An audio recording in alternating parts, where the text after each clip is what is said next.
Big reality show Bigg Boss ఇప్పటి వరకు 7 successful seasons ను పూర్తి చేసుకుంది. ఇందులో 15 సీజన్లకు పైగా పూర్తి చేసుకున్న బిగ్ బాస్ తెలుగులో మాత్రం 7 సీజన్లు పూర్తి చేసుకుంది. సీజన్ 7 విన్నర్ గా పల్లవి ప్రశాంత్ గెలిచాడు. ఇప్పుడు సీజన్ 8 స్టార్ట్ కాబోతుంది. సీజన్ 8 జూలైలో స్టార్ట్ అవుతుందని సమాచారం. నాగార్జున మరోసారి హోస్ట్ గా వస్తారని కూడా సమాచారం. ఇక ఈ షోలో జబర్దస్త్ నటి వర్ష వస్తున్నారని తెలుస్తుంది. జబర్దస్త్లో ఫుల్ కామెడీ పంచుతూ క్రేజ్ తెచ్చుకున్నారు ఆవిడ. కామెడీతో పాటు అందంగా ఉండటం ఆమెకు భారీ క్రేజ్ తెచ్చిపెట్టింది. అందుకే ఆమెను బిగ్ బాస్ లోకి తీసుకురావాలని నిర్వాహకులు ప్లాన్ చేస్తున్నారు. సీజన్ 8 లో వర్షాను తీసుకువచ్చే ప్రయత్నం చేస్తున్నారు. ఆమెతో సంప్రదింపులు జరిపి మంచి పారితోషికాన్ని ఆఫర్ చేశారట. అంతేకాకుండా స్టార్మాలో వచ్చే ప్రోగ్రామ్స్ లో యాంకర్ గా కూడా ఛాన్సులు ఇచ్చే ఆఫర్ ఇచ్చారట. దాంతో ఆమె కూడా బిగ్ బాస్ లోకి వచ్చే అవకాశం ఉంది. అందంతో పాటు మాటలు కూడా ఆకట్టుకునే వర్ష బిగ్ బాస్ లోకి వస్తే మంచి వినోదం పంచడమే కాకుండా మిగతా వారికి గట్టి పోటీ ఇచ్చే ఛాన్స్ ఉంది. మరి ఆమె వస్తారా లేదా అన్నది చూడాలి.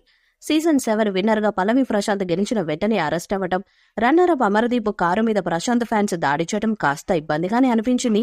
బిగ్ బాస్ సీజన్ 7 టైంలో జరిగిన రచ్చని దృష్టిలో ఉంచుకునే సీజన్ 8 లో అవి రిపీట్ అవ్వకుండా జాగ్రత్త పడుతున్నారు బిగ్ బాస్ టీం. ఇప్పటికే బిగ్ బాస్ సీజన్ 8 లో కన్ఫర్మ్డ్ కంటెస్టెంట్స్ ఇలాంటి కొన్ని పేర్లు బయటకు వచ్చాయి. ఇప్పటికే సెలక్షన్ ప్రాసెస్ మొదలుపెట్టారని తెలుస్తుంది. ఆల్రెడీ లాస్ట్ సీజన్ లో సెలెక్ట్ అయిన ఏవో కారణాల వల్ల ఆగిపోయిన కొందరు ఈసారి కంటెస్టెంట్స్ గా వస్తారని కూడా తెలుస్తున్నది. ఈసారి కూడా సెలబ్రిటీ కంటెస్టెంట్స్ తో షోని మరింత రసవత్తరంగా మార్చాలని చూస్తున్నారు Bigg Boss team.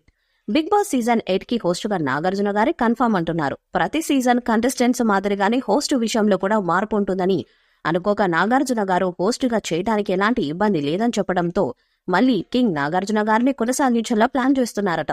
Bigg Boss season 8 లో కంటెస్టెంట్స్ విషయంలో కూడా టీం చాలా జాగ్రత్త వహిస్తున్నట్టు తెలుస్తుంది. సీజన్ 7 లో జరిగిన తప్పులు రిపీట్ అవ్వకూడదని ఈసారి కండిషన్స్ మరింత కఠినంగా చేస్తున్నారని కూడా తెలుస్తుంది. ఈ వీడియోపై మీ అభిప్రాయాన్ని కామెంట్ బాక్స్ లో తెలియజేయండి. ఈ వీడియో మీకు నచ్చితే లైక్ చేయండి, షేర్ చేయండి, కామెంట్ చేయండి. మరిన్ని అప్డేట్స్ కోసం మన ఛానల్ సబ్స్క్రైబ్ చేయండి. అలానే పక్కనే ఉన్న గంట సింబల్ గట్టిగా కొట్టండి.